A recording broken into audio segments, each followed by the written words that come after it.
नमस्कार, जय गुरुदेव। स्वागत है आप सभी का मेरे चैनल अमृतवाणी में। आज अमृतवाणी में मैं लेकर आई हूँ हमारी वसीयत और विरासत से लिया गया विषय ऋषि तंत्र से दुर्गम हिमालय में साक्षात्कार। तो चलिए आज की वीडियो शुरू करते हैं। नंदनवन में पहला दिन वहाँ के प्राकृतिक सौंदर्य को निहारने, उसी में परमात्मा की झांकी देखने में निकल गया। पता ही नहीं चला कि कब सूरज ढला और रात्रि आ पहुंची। परोक्ष रूप से निर्देश मिला, समीपस्थ एक निर्धारित गुफा में जाकर सोने की व्यवस्था बनाने का। लग रहा था कि प्रयोजन सोने का नहीं, सुरक्षित स्थान पर पहुंचने का है, ताकि स्थूल शरीर पर शीत का प्रकोप न हो सके। संभावना थी कि पुनः रात्रि को गुरुदेव के दर्शन होंगे। ऐसा हुआ भी। उस रात्रि को गुफा में गुरुदेव सहसा आ पहुँचे। पूर्णिमा थी। चंद्रमा का सुनहला प्रकाश समूचे हिमालय पर फैल रहा था। उस दिन ऐसा लग रहा था कि हिमालय सोने का है। दूर दूर बर्फ के टुकड़े तथा बिंदु बरस रहे थे। वे ऐसा अनुभव कराते थे मानो सोना बरस रहा है। मार्गदर्शक के आ जाने से गर्मी का एक घेरा चारों ओर बन गया। अन्यथा रात्रि के समय इस विकट ठंड और हवा के झोंकों में साधारणतः निकलना संभव न होता। दुस्साहस करने पर इस वातावरण में शरीर जकड़ या इट सकता था। किसी विशेष प्रयोजन के लिए ही यह अहेतुकी कृपा हुई है, यह मैंने पहले ही समझ लिया। इसलिए इस काल में आने का कारण पूछने की आवश्यकता न पड़ी। पीछे पीछे चल दिया। पैर जमीन से ऊपर उठते हुए चल रहे थे।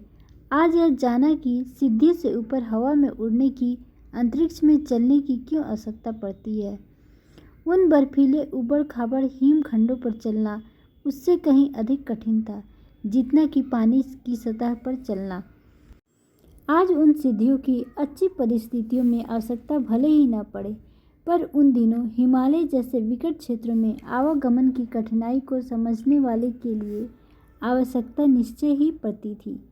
मैं गुफा में से निकलकर शीत से कांपते हुए स्वर्णिम हिमालय पर अधर ही अधर गुरुदेव के पीछे पीछे उनकी पूंछ की तरह सटा हुआ चल रहा था।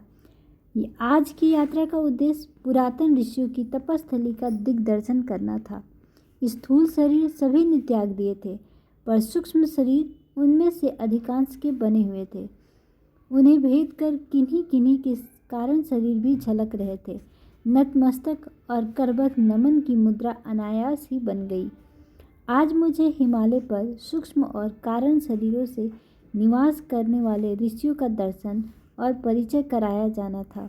मेरे लिए आज की रात्रि जीवन भर के सौभाग्यशाली क्षणों में सबसे अधिक महत्व की वेला थी।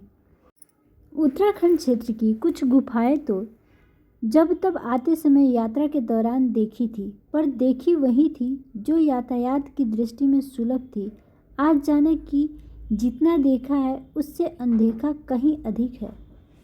इनमें जो छोटी थी वे तो वन्य पशुओं के काम आती थी, पर जो बड़ी थी, साफ सुथरी और व्यवस्थित थी, वे ऋषियों के सूक्ष्म शरीरों के निमित्त थीं।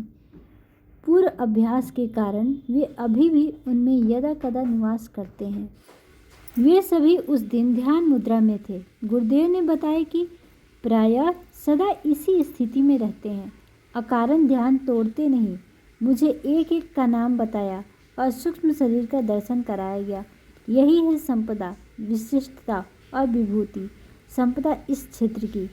गुरुदेव के साथ मेरे आगमन की बात उन सभी को पूर्व से ही विदित थी। सो हम दोनों जहाँ भी जिस समय पहुँचे उनके नेत्र खुल गए। चेहरों पर हल्की मुस्कान छलकी और सिर उतना ही झुका, मानो वे अभिवादन का प्रत्युत्तर दे रहे हों। वार्तालाप किसी से कुछ नहीं हुआ। सूक्ष्म शरीर को कुछ कहना होता है तो वह वैखरी मध्यमा से नहीं, परा और पश्यंती वाणी से, कर्ण चित्रों के माध्यम से नहीं, अंतःकरण में उठी प्रेरणा के रूप में कहते हैं। पर आज दर्शन मात्र प्रयोजन था, कुछ कहना और सुनना नहीं था। उनकी बिरादरी में एक नया विद्यार्थी भर्ती होने आया, सो उसे जान लेने और जब जैसी सहायता करने की आवश्यकता समझे तब वैसे उपलब्ध करा देने का सूत्र जोड़ना ही उद्देश्य था। संभवतः यह उन्हें पहले ही बताया जा चुका होगा कि उनके अधूरे कामों को समय की अनुकूलता के अनुसार पूरा करने के लिए यह स्थूल शरीरधारी बालक अपने ढंग से क्या क्या कुछ करने वाला है एवं अगले दिनों इसकी भूमिका क्या होगी। सूक्ष्म शरीर से अंतःप्रेरणाएं उमगाने और शक्ति धारा प्रदान करने का काम हो सकता है, पर जनसाधारण को प्रत्यक्ष परामर्श देना और घटनाक्रमों को घटित करना स्थूल शरीरों का ही काम है। इसलिए दिव्य शक्तियाँ इन्हीं स्थूल शरीरधारियों को ही अपने प्रयोजन के लिए वाहन बनाती हैं। अभी तक मैं एक ही मार्गदर्शक का वाहन था, पर अब वे हिमालयवासी अन्य दिव्य आत्माएं भी अपने वाहन का काम ले सकती थीं और तदनुसार प्रेरणा, योजना एवं क्षमता प्रदान करती रह सकती थीं। गुरुदेव इस भाववाणी में मेरा परिचय उन सबसे करा रहे थे। वे सभी बिना लोकाचार शिष्टाचार निभाए, बिना समय छेप किए एक संकेत में उस अनुरोध की स्वीकृति दे रहे थे। आज रात्रि की दिव्य यात्रा इसी रूप में चलती रही। प्रभात होने से पूर्व ही वे मेरी स्थूल काया को निर्धारित गुफा में छोड़कर अपने स्थान को वापस चले गए। आज ऋषि लोक का पहली बार दर्शन हुआ। हिमालय के विभिन्न क्षेत्रों, देवालयों, सरोवरों, सरिताओं का दर्शन तो यात्रा काल में पहले से भी होता रहा। उस प्रदेश को ऋषि निवास का देवात्मा भी मानते रहे हैं, पर इससे पहले यह विदित न था कि किस ऋषि का किस भूमि से लगाव है। यह आज पहली बार देखा और अंतिम बार भी। वापस छोड़ते समय मार्गदर्शक ने कह दिया कि इनके साथ अपनी ओर से संपर्क साधने का प्रयत्न मत करना, इनके कार्य में बाधा मत डालना। यदि किसी को कुछ निर्देश करना होगा तो वैसा स्वयं ही करेंगे। हमारे साथ भी तो तुम्हारा यही अनुबंध है कि अपनी ओर से द्वार नहीं खटखटाओगे।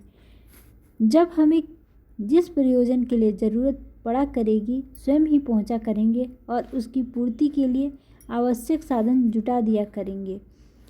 यही बात आगे से तुम उन ऋषियों के संबंध में भी समझ सकते हो जिनके लिए दर्शन प्रयोजनवश तुम्हें आज कराए गए हैं।